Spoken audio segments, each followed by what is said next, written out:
అవే పాడు. బాకి పాప ఏడుస్తుందమ్మా, పాడు చందమామ రావే అని.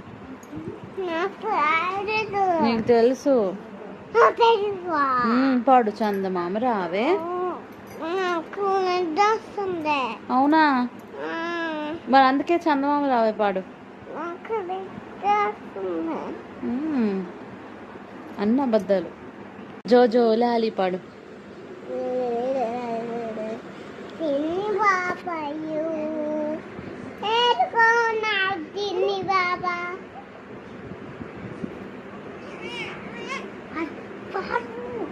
ఏడుస్తుంది పాప, పాట పాడు.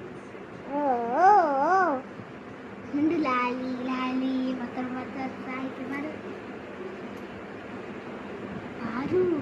జోజో లాలి పాడు.